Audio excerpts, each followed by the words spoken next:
పేరుకేమో Sivaram Reddy sweets, కానీ వీళ్ళు చేసేది మాత్రం ప్రజలకు ఇబ్బందులు. నేను ఈ మాట ఎందుకు అంటున్నా, ఈ రోజున కార్ తెచ్చి ఇక్కడ రోడ్డు అడ్డంగా ఎందుకు పార్క్ చేసిన అంటే వాళ్ళకి కూడా బాధ తెలియాలని.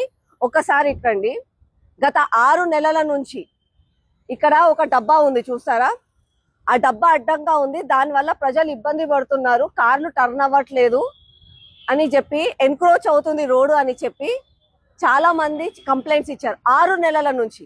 గవర్నమెంట్ తరఫున, జిహెచ్ఎంసీ తరఫున మేము ఫాలో అప్ చేస్తున్నాము, పోలీస్ ఫాలో అప్ చేస్తుంది. కానీ పెద్ద పెద్ద బడాబాబులు, కాంగ్రెస్ బడాబాబులు ఫోన్లు చేసి ఆ డబ్బా ఎలా తీస్తారు అని అడుగుతున్నారంట. అంటే కేవలం హైడ్రా బుల్డోజర్ పేద ప్రజల ఇల్లు కూలగొట్టడానికి. ఇలా బడాబాబులు ఏదన్నా తప్పులు చేస్తే మాత్రం ఎలాంటి రెస్పాన్స్ లేకపోతే అలా. నేను ఒకటే అడుగుతున్నా, ఒకవేళ మీ ఫ్యామిలీస్ లో మీ రెండు ఏమైనా ప్రాబ్లమ్స్ ఉంటే, ఏదైనా అయితే ఆ డబ్బాని తీసుకుపోయి మీరు డీల్ చేసుకోవాలి. కానీ ఓపెన్ గా ఇలా పబ్లిక్ కి ఇబ్బందులు పెట్టుకుంటూ అది తేలేంత వరకు మేము డబ్బా తీయము అని అంటే ఎలా? మీరు ఇంత పెద్ద ఒక బిజినెస్ ని నడుపుకుంటూ ప్రజలకు సహాయం చేయకుండా ఇలా చేసేలా? ఇప్పుడు 2 గంటలలో ఆ డబ్బా అక్కడి నుంచి తీయాల్సిందే.